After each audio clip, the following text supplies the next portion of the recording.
Last time we were together, we were just leaving off the end of this Hyksos period. The Hyksos, as you know, were foreigners, and thus the native Egyptians didn't like them. Generally, people don't like to be ruled by foreigners, but the Hyksos had been able to insinuate themselves into the life of Egypt such that, at least for a time, you have this Semitic ruler or rulers in Egypt.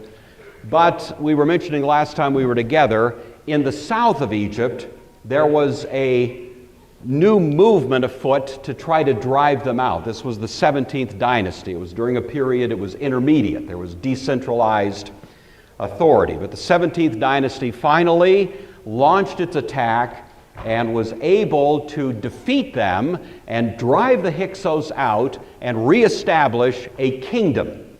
So you recall that in Egyptian history, you've got kingdom periods and intermediate periods. Kingdom periods are centralized authority, one ruler over the whole land. Intermediate periods are decentralized, where you've got two or more rulers. So we have a new kingdom, and that's what it's called, the new kingdom now, which lasts for about 500 years, and it comes at the tail end of the Hyksos era because the Hyksos have been driven out. The first dynasty of this New Kingdom era is called the 18th dynasty. It's one of the most interesting dynasties of all of Egyptian history. Some of the most famous names of pharaohs come from this. Tutankhamun was an 18th dynasty pharaoh. Akhenaten was an 18th dynasty pharaoh. Hatshepsut was an 18th dynasty pharaoh, and others as well. So this is a time that really is fascinating, and usually if people know anything about Egyptian history, they'll know something about the 18th dynasty. What's interesting is that if we do a straight chronological overlay of the Exodus story based on the facial biblical chronology, the Exodus would take place during the 18th dynasty. That's based on a statement that's made over in 2 Kings, or 1 Kings, I think it is, that says that the building of the temple by Solomon was precisely 480 years after the Exodus. And we know pretty closely the reign of Solomon, and so just by doing some simple arithmetic, we can go backwards and we find out that if that's correct, and it's a pretty straightforward statement, then that would put the Exodus right in the middle of the 18th dynasty. Now, what I'm doing here is taking, I think, the most commonly accepted chronology of 18th dynasty events. This is not driven by any biblical agenda. This is what you'd get from, I think, the best Egyptologists out there these days. These would be the accepted dates for events in the 18th dynasty, and just laying on top of it the chronology of the Exodus, and see if anything matches up, you see. Egypt does not give us any reference to the Exodus. We don't have any hieroglyph that shows the waters parting and the children of Israel running across the Red Sea. We don't have that. We're not surprised at that. Typically, the ancients didn't report their great defeats, Usually, it was propaganda. And in propagandistic terms, you tend to minimize bad news and maximize good news. And so we're not surprised that the Exodus is not mentioned. But the question is, do we find any plausible sort of correlation between the Exodus account on the one hand and what's commonly accepted Egyptian history on the other? So I want to give you, right up front, full disclaimer, this is hypothesis. I'm not teaching this as Bible truth. I'm simply saying that when you take these two accounts, accepted Egyptian history and facial biblical chronology, and lay them on top of each other, this is the story you get. I'm not going to keep apologizing. I just want to say up front, please understand we're kind of in a hypothetical world here, but let's see if the story makes sense. All right, so that's what's going on. The first king of the 18th dynasty was a guy by the name of Ahmose. He rules for some 25 years, 1570 to 1546. He left a lot of nice snapshots. This is one of them. He is, first of all, credited, probably most famously, with finishing up the project of driving out the Hyksos. The king, who was the last king of the 17th dynasty, was named Kamose. He was killed, apparently, in the battles with the Hyksos. We found his mummy. It really shows some pretty dramatic evidence of brutal loss of life. I mean, big gaping holes in the skull, that kind of thing. I show the pictures to my junior high students. They love to see it. I thought I'd spare you, but nevertheless, the dynasty ends then with Kamose, and so the guy that sort of does the mop-up at the end of it is Ahmose. And he's a new family, but he's credited with driving out the Hyksos. He establishes Egypt's first standing army. Up until this time, armies were mustered ad hoc. But Ahmose was so concerned about the Hyksos threat that he decides to create a professional standing army to guard the borders of Egypt. And this is the first time in Egyptian history we have a paid professional army that's 24/7 out there guarding the borders. Another interesting aspect of the 18th dynasty and this pharaoh is he's the first guy to use the high-tech weaponry of the day known as the chariot. Egypt had never used chariots to our knowledge up until this moment, but he's the one that incorporates them. We're interested in that because, of course, the Exodus story itself prominently mentions chariots. And if we knew that Egypt didn't have chariots by then, it would be an anachronism we'd have to deal with. But at this point, we know there were chariots, and they were the kind that would have fit the description that we find in the biblical account. It's very likely that this pharaoh, Ahmose, is the pharaoh who is referred to in Exodus chapter 1 as the pharaoh who did not know Joseph. That's not to say that he'd never heard of Joseph, or that he had no acquaintance with the history even of Joseph. He probably knew all of that. Joseph was presumably a fairly well-known figure. But it had been 100 years since the great events in which Joseph was a central player. Joseph died at 130 years old. He was 30 years old when he became vizier in Egypt. And so, some time has passed. But more importantly, Joseph represented that Hebrew population that was associated with the Hyksos. And so even though the Hebrews were not driven out, this is why this Pharaoh would have all of a sudden had a very new and negative attitude toward these Hebrews, because they were associated with the Hyksos, who themselves were despised and hated. And so it accounts, at least to some degree, for the concern that this Pharaoh would have that if the Hyksos reinvaded, these Hebrews might become a fifth column within Egypt to join the enemies. And in fact, that very concern is expressed in Exodus as part of the rationale for why this particular Pharaoh became so brutal in his treatment of the Hebrews. So that's basically the story of Ahmose. The next guy is named Amenhotep I. He reigns for about 25 years.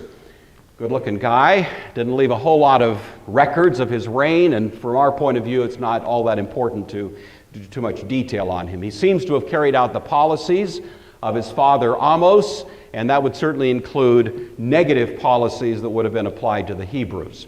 The next character, however, is of some interest to us. This is Thutmose I, and he reigns not for that long, about 8 years. He takes the throne in 1524. He is not of the family line. He married into the family because Amenhotep I died without a male heir, and it was reckoned in Egyptian thought that the real line came through the female anyway, and so somebody from outside could marry a royal wife and sort of become, by a bootstrap effect, a legitimate pharaoh. And that's the way that Thutmose got into the line here. So it's the same dynasty, but he marries the royal daughter of Amenhotep I and becomes then the next pharaoh. He doesn't reign for that long, but we are interested in him, first of all, because he was a great military character, and all of these Thutmose guys were. Thutmose I, of course, was military, and he was very concerned about beefing up the defenses and making strong the army and so on. And he did engage in some military campaigns that were fairly successful. We're also interested in him, however, because though he had no sons, by his royal wife he had one daughter, and her name was Hatshepsut. And Hatshepsut, if the chronology lines up correctly, would be the daughter of Pharaoh that recovered Moses from the river. We know that the Exodus would have taken place 480 years prior to the building of the temple. That would be about the year 1447 to 1445, somewhere in that time frame. We know that Moses was 80 years old at the time of the Exodus, so you add 80 more years, and that puts his birth right about at the beginning of the reign of Thutmose, or possibly at the tail end of the reign of Amenhotep. So again, in terms of just lining up the chronologies, this would be about the time of the birth of Moses, and Hatshepsut would be the most obvious candidate as a daughter of Pharaoh who would have recovered Moses from the river. And so we're going to assume that for the time being, because that seems to be the most plausible explanation of things. The family gets a little bit complicated here, so I want to try to give you some idea just what's going on. We have Thutmose. He has no sons by his royal wife. To the Egyptians, it was very important that the successor to the throne be connected to the royal wife. The problem is, in the case of Thutmose, the only living descendant he had was Hatshepsut. He had two sons by her, they both died. And so we have one daughter, and of course the Egyptians were a little nervous about having a female pharaoh. And Thutmose I was concerned about that. He had, however, another son by a minor wife, or possibly a concubine, and that was the son that came to be called Thutmose II. But the problem is, sons that were born by minor wives didn't have as clear a claim to the throne. And so Thutmose I arranged a happy relationship here between Hatshepsut on the one hand and Thutmose II on the other, her half-brother. Now, we, of course, are a little offended that the ancient Egyptians would do this, but actually it was worse than this. Sometimes you would have full brother and sister marriages back in those days, and that was practiced in Egypt, not uncommonly. Most other ancient civilizations didn't engage in that. But in any event, this was pretty much an accepted practice. And of course, through Hatshepsut, that gave Thutmose II a clear-cut legitimacy in terms of his claim to be the succeeding pharaoh. And so he takes over, and he's married to his half-sister Hatshepsut, and they reign together for 14 years. He was never in very good health. He did not have any sons. He had one daughter by Hatshepsut, and we don't know anything about her. But he also had a son by a harem girl, and that guy came to be called Thutmose III. Thutmose II died at a fairly early age. He was never in good health, and that would make Thutmose III the successor to the throne. But again, you have a legitimacy problem because he's born of a fairly minor wife, and he's only a kid. You know, he was about 8 years old when his father, Thutmose II, died. Hatshepsut, bless her heart, steps up and says, "Hey, I'll mind the shop until Thutmose III is old enough to take over." Thank you, Hatshepsut. She's just a wonderful, giving person, you know. And so that's what happens. So just to summarize that little complicated piece of the puzzle, we have Thutmose I, 1524 to 1518. Then you've got Thutmose II and wife Hatshepsut, 1518 to 1504. Then you've got Thutmose III and Hatshepsut as regent, 1504 to 1498. And then, voila, you have Hatshepsut. She's shrewd. People have likened her to Queen Elizabeth I or somebody like that. She is astute on steroids, you know. She's just... And so she always probably had her eye on the throne. And so when she offers to be regent, while Thutmose is a little boy, she probably already had designs to shuffle him off somewhere else, and that's what she did. Probably the biggest single blunder that she made in her career was that she shuffled Thutmose III off as a boy off to the military. Not a smart move. She was not well liked by the military because she was kind of a pacifist. She didn't like warfare. She never went to war. She wanted to engage in peaceful relationships with her neighbors. And so she was actually kind of diminishing the status of the military. And I think she thought she could diminish the status of Thutmose III at the same time. But of course, the military was somewhat resentful of that particular strategy. She preferred trading to raiding. And that was really something she was pretty good at, and Egypt did well and was really quite successful and prosperous under her reign. She always had a problem convincing the Egyptian people that she was really, for real, a pharaoh. She'd wear the fake beard. I mean, everyone knew she was female. She wasn't trying to fool anyone in that sense, but she wore the false beard and otherwise carried herself off as a genuine pharaoh. But of course, the ancient Egyptians were never quite so sure, that that was exactly a legitimate claim. And one of the things she did to try to persuade them was she built a really remarkable mortuary temple. And I'm guessing somebody in this room has been there. Has anybody ever, have you been there? What was it like? Did you get to walk through it, Carolyn? Was it impressive? Yeah, it's commonly understood as just a great propaganda piece.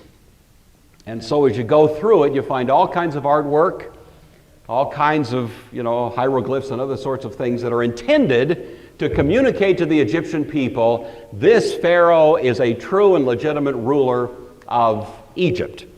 And part of the message that's communicated there was that the gods, were presiding at her birth, and they were there giving, kind of orchestrating this whole thing that she would become the next pharaoh.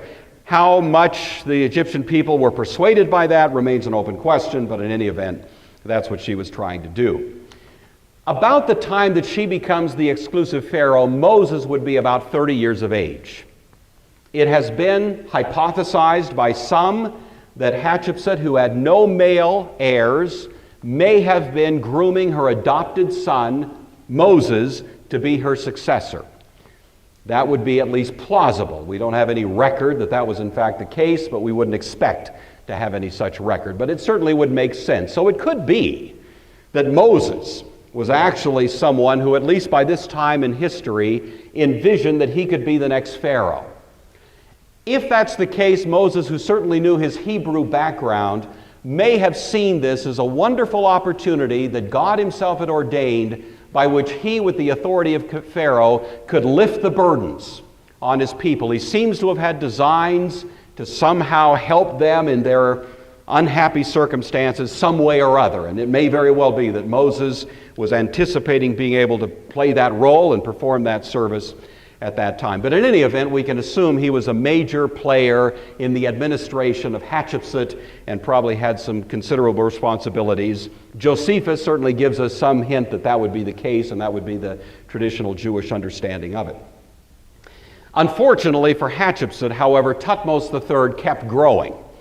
And as time went on, of course, this little boy became a man, and he became a man who was a central rallying point for the military of Egypt. He was extremely popular. He was a person who had evident military prowess and indeed genius, and that was recognized. And so, over time, the military continued to give him increasing loyalty and support, and I suppose encouragement that he should take what was rightfully his, which is the throne. So in about the mid-1480s, we have a somewhat obscure set of circumstances. It's not clear exactly what happened.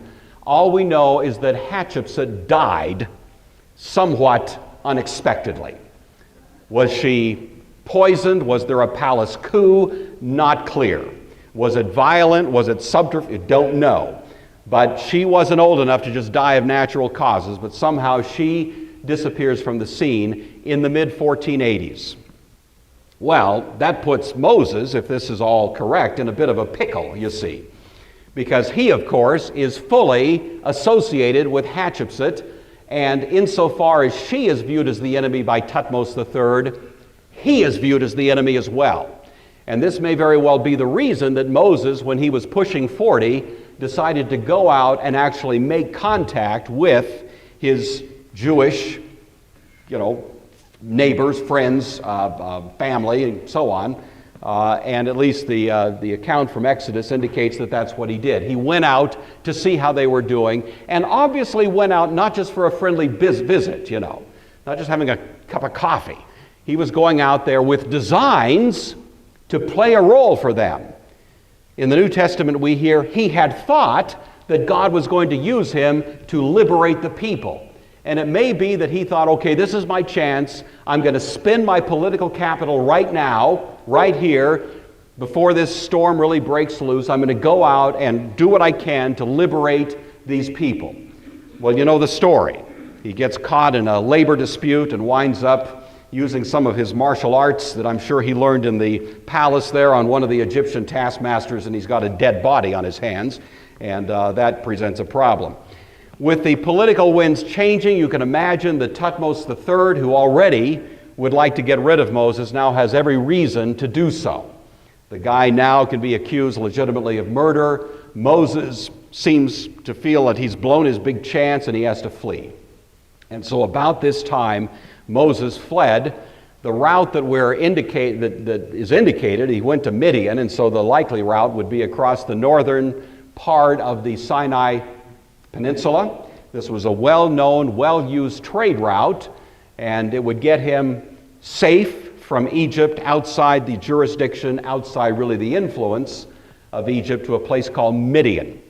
Midian is part of present-day Saudi Arabia. It's part of the Arabian Peninsula. It's a well-known region. There's no controversy about where it is in terms of a modern map, and that would be about the location right there. So that would be the route that Moses probably took, and by so doing, he gets free and he settles in. You know the story of Moses. He finds there a family, a kind of a clan. He attaches himself to a fellow named Reuel. He marries one of their daughters. One of his daughters, Zipporah, has a couple of kids. And probably from the point of view of Moses, he thought, had my big chance, blew it, it's over. I'm going to be tending sheep for the rest of my life. And indeed, he is there for a good long time. Meantime, back at the ranch, Thutmose III has now successfully acquired the throne. So while Moses is off tending sheep, Thutmose is distinguishing himself as undoubtedly one of the greatest military geniuses of Egyptian history. His first order of business is to rewrite Egyptian history as best he can and get rid of any favorable references to Hatshepsut. This was his stepmother. This was someone he hated, and he wanted to basically just eliminate her from the annals. He didn't succeed. We know a whole lot about Hatshepsut, but nevertheless, he does the best he can to try to get rid of memories of her. He then launches a series of very, very successful military campaigns in a variety of directions. He extends the borders of Egypt southward into Nubia, or what we would call Ethiopia, but more interestingly, he also pushes in a major campaign up into Canaan. And so Thutmose is the guy who's actually able to extend, by a kind of hegemony, the control of Egypt into Canaan, all the way up so that it touches the other major empire of the day, which was the Hittite Empire. Now, you know the Hittites are mentioned passingly in the Old Testament. We never hear a whole lot of description of them. We don't hear about them the way we hear of the Assyrians or the Babylonians, but nevertheless they are mentioned. Who's the most famous Hittite in the Old Testament? Most famous? Uriah, thank you. Yeah, Uriah the Hittite, remember, the husband of Bathsheba, who comes to a bad end. And so anyway, the Hittites are mentioned. And there was a Hittite empire up in what we would call Turkey, it's Anatolia. And Thutmose is able to push the boundaries of Egypt at this time all the way up to where it actually hits the border of the Hittites. And that became a great standoff for a long time. This contest between the Hittites wanting to move south and the Egyptians wanting to push north. And the balance point, the point where the two empires sort of touched each other, was a city called Kadesh, Kadesh. And Kadesh is right there at the point where those two empires met. There's a famous battle in history called the Battle of Kadesh. It was fought by Hattushili, who was a Hittite, and Ramses II, who was an Egyptian, and it was fought in about 1276 in the very middle of the period that we would call the period of the Judges. And I want to look at that, not today, but we're going to look at the Hittites in 2 weeks. We're going to look at the rest of Egyptian history next week, then the Hittites the week after that. Then we're going to celebrate Christmas for 3 weeks, and then we're going to come back in January and start up looking at the Assyrians. So that's kind of the agenda, in case you think I'm wandering aimlessly in the wet desert here. I do have a plan, and that's the plan right at the moment. So anyway, this is Thutmose III, very successful, very powerful, awesome ruler, one of the most respected and famous military rulers military-oriented rulers of Egypt in all of her history. Well, of course, while he's reigning, Moses is tending sheep in Midian and probably is just trying to forget all of those experiences there. The successor to Thutmose takes the throne at the death of his father. He's a legitimate son. There's no question, no contest about succession at this point. His name is Amenhotep II. He reigns for about 30 years. If our chronology is correct, this would be the Pharaoh of the Exodus. So it's a new young Pharaoh. It's not Thutmose. It's this new son who comes on in about 1450. As I said earlier, the Exodus would be, by biblical reckoning, 1447 to 1445, sometime in that time frame. Amenhotep II was a very competent ruler. He left some artifacts. This is a little statue of him. It's actually a pretty good sized statue of him in a kind of worship setting, offering gifts to a god, and this is found at the Egyptian Museum. He was young, he was athletic, he was ambitious.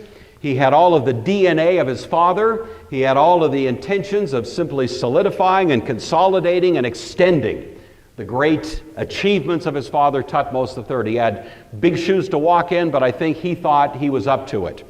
We have interesting little images of him. This is a pretty well-known granite stele in which Amenhotep II is shown. I don't know how well you can see it, but he's in a chariot to the left of the image there, and he's shooting arrows. This chariot is being pulled by a horse at a rapid speed. So this is the picture is, here's Amenhotep II in a chariot that's racing down across the, whatever the plain there, and he's shooting arrows at a target and hitting the bullseye with every one of them, you see. And the likelihood is that that was pretty accurate. That was the kind of guy he was. He was somebody that liked to be out there in the action. He was full of himself.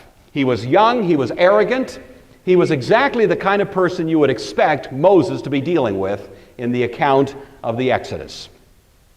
And so we have this Amenhotep II. The first few years of his reign, he's very active. He's out engaging in military campaigns fairly aggressively and with some degree of success. But around the year 1447, 1446, somewhere in there, this old guy, 80 years old, comes in to his courtroom and says, "Let my people go." And so it's going to be right at this point, around 1447, that we have then the events that are connected with the Exodus. I'm not going to go into a lot of detail in terms of the plagues. I've talked about this before, and some of you were in the class that we did last year on the book of Exodus, in which we went in some painful detail into each of the plagues and kind of the ecologic of them and so on. So I'm going to bypass that and just let you know that that material's out there if you're interested in it. And for purposes of expediency, I'm just going to mention to you there were 10 plagues. And it was not fun for the Egyptians. And they did represent a kind of calculated attack on, first of all, the Pharaoh as a sort of godlike character, and secondly, on the pantheon of gods in Egypt. And so when we look at the plagues, we can see that there is an interesting design to them, in which in some ways the gods of Egypt are being made fun of, or even worse, are beginning to be what appear to be gods who are attacking the Egyptians. The Nile River becomes blood, that kind of thing. The frogs that were worshipped are attacking the Egyptians. So the whole thing makes a kind of great parody of the Egyptian pantheon and so on. And you know the story. By the time we get to the end of the 10 plagues, Amenhotep has had enough. It probably took about a year for all of these plagues to be unleashed. If you read them carefully, the account, it seems that you keep an eye on the seasons as they're described and so on. It probably took about a year. And by the time we get to the Passover night and the death of the firstborn, we have this Pharaoh, Amenhotep, who had been so arrogant, so convinced of his own power and so on, ready to cave in. Which way did the children of Israel escape? This has been a highly controversial question that remains largely unresolved. I don't think there's any majority view out there. I'm happy to say that to you because it's one of those rare occasions when I can say I'm in the minority, but I'm really sure I'm right. So I'm going to give you my hypothesis. It's certainly not my invention. It's been around for a long time. It is the view taken by many people who take very seriously the biblical account. It has been, as you're probably aware, fashionable, especially in some more critical or liberal schools, to minimize, and in some cases even deny, but at least to minimize the Exodus. One of the interesting little points of ambiguity is the Hebrew term Yam Suf, which is translated Red Sea, can also be easily rendered Sea of Reeds. You're probably familiar with that. You've probably heard that. Now, that's interesting. We also know in the Old Testament that the Red Sea is referred to by that very name. So, one way or another, it doesn't prove anything necessarily, but it does create an ambiguity. So some have suggested that the Exodus was really the children of Israel escaping across a fairly narrow body of water that was kind of, with reeds and things sort of, and then the chariots of Pharaoh rolled in there, got stuck in the mud, and later historiographers of the Jewish people greatly embellished the story, and we have this extravagant, dramatic account of the Exodus and so on, but it really wasn't like that at all. People who take the biblical account more seriously, like your Sunday school teacher, don't find that a very satisfying explanation. But it still has been problematic trying to understand just exactly where it took place and how it took place. I'm going to give you a hypothesis. I'm certainly not going to say to you this is for sure the case. It's just simply a view that's been taken by some. But I wanted you to see this map because at least it gives some idea of the various explanations that you'll run into. One of the things that has been somewhat confusing is the whole question, where is Mount Sinai? And if you look at this map, you'll see at the very bottom of it, at the base of the Sinai Peninsula is a place called Jebel Musa, literally Mount of Moses, and that has been traditionally viewed as the place where Moses got the 10 Commandments. And indeed today, if you were to call up a travel agent and say, I want to go to that Mount Sinai where Moses got the 10 Commandments, that's where they would send you. That has been the conventional view of it. That view, however, can clearly be traced back to Christian monks of the 2nd century. It's never been a Jewish view at all. There are Herculean arguments against that. At the time that the children of Israel left Egypt, there was a huge Egyptian population there, for example, including a fairly significant military presence right there. There were mining operations. It's really kind of hard to imagine 1 million Israelites winding up there, spending a couple of years, and not having at least some significant problems with the huge Egyptian population that was there. It's also hard to imagine why this would be the mountain where Moses was tending sheep and saw the burning bush, because that's the same mountain, you see. He was in Midian, and that's a long way to take sheep, down to this arid place in the middle at the bottom of Mount Sinai where he could find a burning bush. More probable is the view, and this has been widely, I think, accepted by many. Again, it's not my private view by any means, that Mount Sinai is really a mountain. Though it's called Mount Sinai, it's also called Horeb, and it's in the region of Midian. So that would change the whole story as well. Anyway, I just show you that map to give you some idea of the possible routes, but I'm going to suggest to you one hypothesis here just for your interest. It would suggest to us that if you look at this map, the great body of water to the bottom is the Red Sea. And then the Red Sea has two arms, you see, and those two arms reach up and form the Sinai Peninsula. The left-hand arm is called the Suez, and the Suez Canal, as you know, is there. The right-hand arm is called the Gulf of Aqaba. And in terms of trying to find a plausible way in which you could refer to the Red Sea as at the same time a place where an Exodus crossing could take place, it would obviously be this Gulf of Aqaba. And so that has been suggested and at least to some degree examined by some. I don't think anyone agrees that this has been convincingly proven either way. But if that's the case, then the route that was taken by the children of Israel would look something like this. They crossed the Sinai Peninsula and they came probably to the top of the Gulf of Aqaba there, expecting to go off into Midian. I don't know if you caught it, but in the first verses of this chapter, it says this: "Then the Lord said to Moses, tell the Israelites to turn back and camp in front of Pi Hahiroth between Migdol and the sea." Now that's an odd thing, isn't it? They're hot, escaping Egypt, and God says to Moses, turn back. You think they just go forward, you know.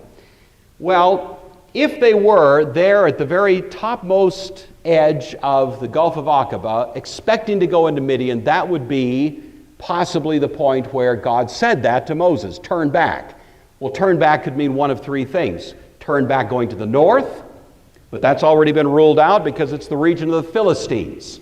And we've already been told earlier in the text they're going to avoid that because they're going to avoid war with the Philistines. It could mean go straight back like a 180, but that would just send them right back to Egypt. That doesn't make sense. The third option would be to go south.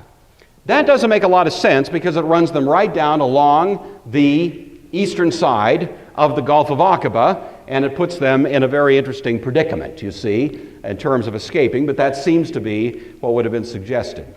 If they did that, then they would have come down and probably wound up at a region that's called the Nueva Peninsula. Again, if you just take a look at this, that's about where that line winds up. It's a large, very large, kind of sandy, hard-packed sandy beach. And it extends out into the Gulf of Aqaba. This is a satellite photo of it today, and it looked about the same in the ancient world. If you were to look at it out from, on top of the sea, kind of looking back, that's what it looks like. It's easily large enough to accommodate the number of people who would have been with Moses. They would have come down a fairly narrow wadi or ravine, down these mountainous terrain into this wide open area where they could all be there. But obviously it puts them in a bit of a pickle because there's no escape. And now you've got the chariots of Pharaoh coming down this same ravine, plugging up an escape route to the back. You can't go north or south because you get into, there's no passable terrain there. You just are pushed out into the water. And to go forward, of course, you've got the water of the Gulf of Aqaba. And so it feels, from the point of view of the Israelites, that they have just become base, sitting there on this Nueva Peninsula, and the chariots of Pharaoh are coming after them. In fact, they are bait, because Pharaoh is going to come and think he's going to capture them, when in fact, God has other designs in mind. Now, with this in mind, I'd like to refer you back to the text that we were just looking at. So we're at Exodus chapter 14, and I'd like to just pick up at verse 10. This is my Sunday school lesson, okay? Every week we need a Sunday school lesson after we do all this history stuff. And I want you to get this lesson. I want you to imagine that you were there with the Israelites on that beach, and you can hear the thundering sound of the chariots coming down that ravine. And you look straight forward and you see nothing but water. And I have a lot of sympathy for these folks, to be honest with you, in terms of what's described. As Moses drew near, the Israelites looked back, and there were the Egyptians advancing on them. In great fear, the Israelites cried out to the Lord. Nothing wrong with that. When you are in great fear, you should cry out to the Lord. That's lesson one. Then they said to Moses, "Was it because there were no graves in Egypt that you've taken us away to die in the wilderness?" Of course, there's a lot of kind of sarcastic irony there, because there was no nation in the world more famous for its graves than Egypt. They had mastabas, they had pyramids, they had all kinds of elaborate burial techniques. They were probably more famous for their graves than any other single thing, you know. And so the Israelites are asking Moses, what, the graves in Egypt weren't good enough? You know, we had to escape out here into this place. What have you done bringing us out of Egypt? Isn't this what we told you? I told you so, you know. Let us alone, we'd be better off to serve the Egyptians. It would have been better for us to die there, serving the Egyptians, than to die here in the wilderness. All right. Moses gives now to these people great counsel.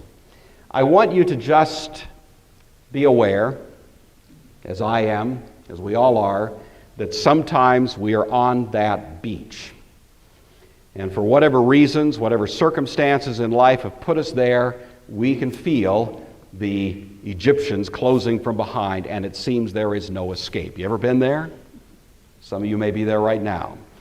Financial circumstances, health circumstances, family problems, whatever, has put you on a beach, and it looks like no escape. Nothing we can do. It's over. I would have been better off, you know, back somewhere else. But I trusted God, I obeyed Him, and look at what it got me. Here I am. You know, you ever felt that way? Moses gives 3 pieces of advice to God's people, and I believe this verse is worth memorizing and kind of reciting to yourself every day. Listen to what he says. Moses said to the people, "Do not be afraid, stand firm, see the deliverance of the Lord." Do not be afraid. I heard someone say once, I don't know if it's true, I've never done the arithmetic, but I heard someone say once that the phrase, "do not be afraid" or "fear not," occurs in the Bible exactly 365 times. That's a lot of times. It also happens to match up with the number of days in the year, you know.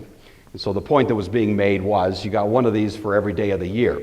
Like I say, I've never added them up, so I don't know if that's true. I'm not teaching that. I'm just saying somebody said that once, I think in a sermon, and it kind of stuck with me. Be aware of this. There's plenty of them in the Bible. And the first counsel that you need to take to heart when you're on that beach and you're feeling the pressure of the circumstance is do not be afraid. The great characteristic of God's people in the face of catastrophe is their equanimity, their trust, their confidence in God. Second thing, stand firm. Not get busy, not go do a bunch of stuff, not gen up some new designs, new plans, new strategies. There's a time for that, there's a place for that, but there's also a time to simply say, God, I'm at the end of my rope here. I don't have any other strategies. I don't have any other plans, designs. All I can do is trust you. But that is a posture of standing firm foundation. David often likes to talk about God as the rock upon which we can plant our feet and have this great confidence in Him. And then finally, see the deliverance of the Lord. Watch what God will do. Don't fear, stand firm, and watch for what God will do.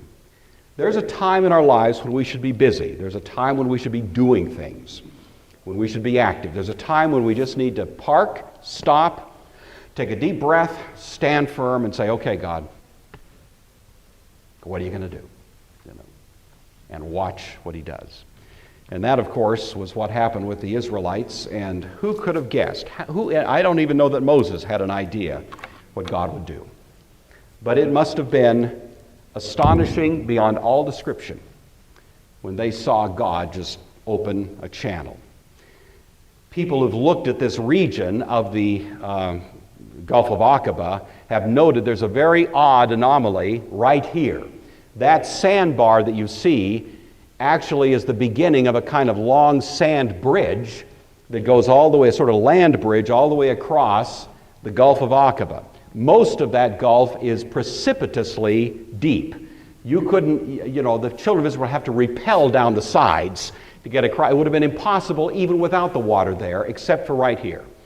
But those who've looked at it, and you've got topographical examination and so on, it was actually a fairly shallow walk across from one end to the other, and you would have water on both sides.